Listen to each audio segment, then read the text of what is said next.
Assalamualaikum warahmatullahi wabarakatuh. Baiklah, kami di sini akan mempresentasikan materi kami yaitu tentang menganalisis perbandingan lowongan kerja. Sebelum kami masuk ke materi, ada baiknya kami memperkenalkan nama kelompok kami terlebih dahulu. Yang pertama yaitu ada Muhammad Yusuf Rahmana, yang kedua Muhammad Iman Fahmi, saya sendiri, yang ketiga Falateha Rais, yang keempat Aginda Nur Fadila, dan yang terakhir Jonathan Christian. Untuk slide pertama, ini yang akan dijelaskan oleh Aginda. Pada Aginda, kami persilahkan. Baiklah, terima kasih Dimas. Berikut ini adalah salah satu contoh brosur lowongan kerja yang kami dapatkan dari media sosial. Pada gambar 1, dari perusahaan Harmony Land yang membuka lowongan di bagian administrasi perkantoran dengan persyaratan-persyaratan yang berikut. Sedangkan dari gambar 2 dari perusahaan JNT Express yang membuka lowongan di bagian admin Droppoint. Next. Perbandingan sumber. Sumber lowongan 1 itu eksternal. Karyawan yang akan mengisi lowongan kerja diambil melalui rekrutmen dari luar perusahaan. Begitu juga sumber lowongan 2.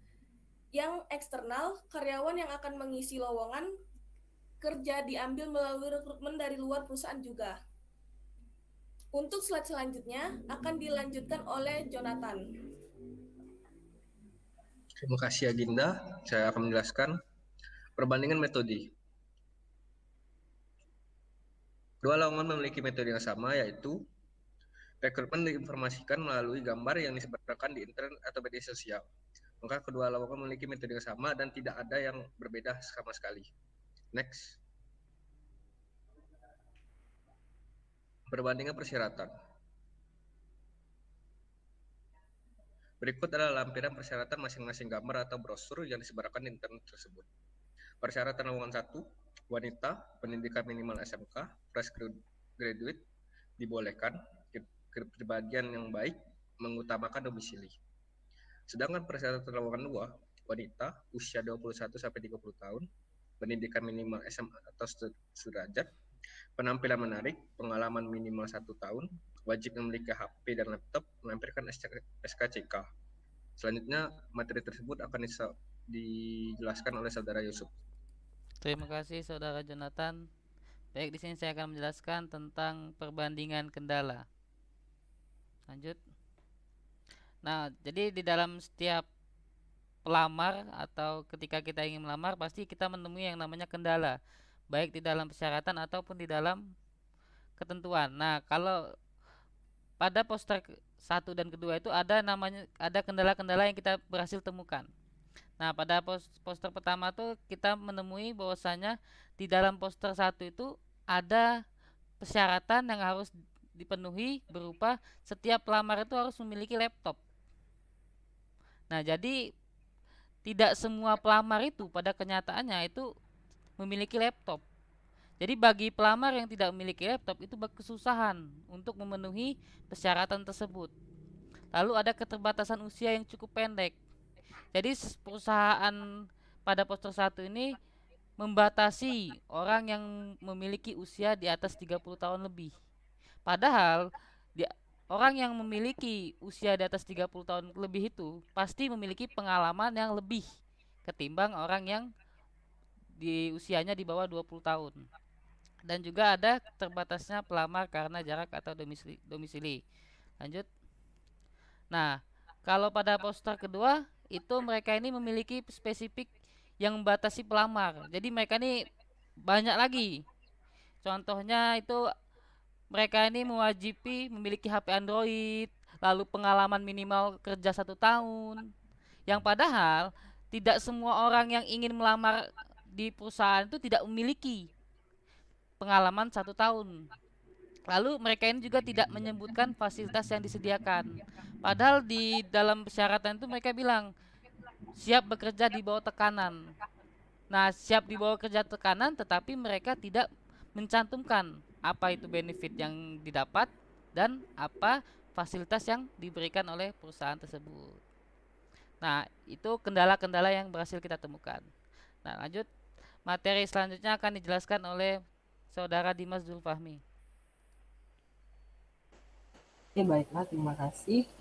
Selanjutnya yaitu tentang perbandingan keunggulan. Jadi di sini ada beberapa keunggulan dari setiap lowongan kerja.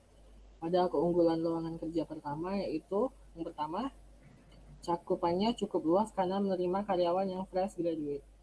Yang maksudnya yaitu yang tidak memiliki pengalaman kerja. Yang kedua, menyebutkan benefit yang akan didapatkan saat diterima. Jadi perusahaan tersebut akan memberikan kita benefit saat kita telah diterima di perusahaan itu, seperti gaji, makan siang, tunjangan, dan lain-lain. Yang ketiga yaitu menyebutkan tugas yang akan dilakukan jika diterima di perusahaan tersebut. Selanjutnya yaitu pada keunggulan lowongan kerja yang kedua. Yang pertama, cakupan usia cukup panjang. Jadi di sini dia tidak membatasi pelamar yang usianya terlalu tua, maksudnya di sini bisa sampai 21 bahkan sampai 30 tahun untuk bisa melamar di perusahaan tersebut. Yang kedua juga dia tidak mengutamakan domisili. Oke, baiklah, selanjutnya yang akan dijelaskan oleh Kalatehan. Baiklah, di sini saya akan menjelaskan tentang kesimpulan yang kami dapatkan dari analisis lowongan kerja yang kami lakukan. Menurut kami, dari kedua poster tersebut, poster 1 lebih menarik dan unggul dibandingkan poster 2. Karena poster 1 cakupannya cukup luas, karena bisa menerima fresh graduate, yang dimana ini sangat-sangat menguntungkan ya buat para pelamar yang ingin melamar tetapi belum mendapatkan pengalaman ya atau baru lulus. Sedangkan poster 2 harus memiliki pengalaman minimal 1 tahun ya, yang dimana menurut kami pengalaman minimal 1 tahun itu tidaklah sebentar dan cukup sulit untuk didapatkan. Apalagi untuk para pelamar yang baru fresh graduate ya. Brosur 1 juga memiliki kelengkapan seperti deskripsi, pekerjaan, dan benefit yang didapatkan, di mana berfungsi untuk mempermudah para pembaca brosur untuk mempertimbangkan dalam bergabung ke perusahaan. Jadi mereka tidak akan bingung pekerjaan seperti apa yang akan mereka dapatkan setelah mereka diterima di perusahaan tersebut. Dan juga mereka akan mengetahui fasilitas apa saja yang mereka dapatkan setelah mereka menjadi karyawan di perusahaan tersebut. Yang dimana menurut kami, walaupun hal tersebut terkesan kecil atau sepele, tapi hal tersebut sangat krusial untuk para calon karyawan atau para pelamar. Sedangkan brosur 2 tidak ada deskripsi serta benefit yang dicantumkan pada brosurnya, sehingga membuat pembaca bingung apa saja tugas-tugas yang akan mereka jalani pada saat mereka diterima.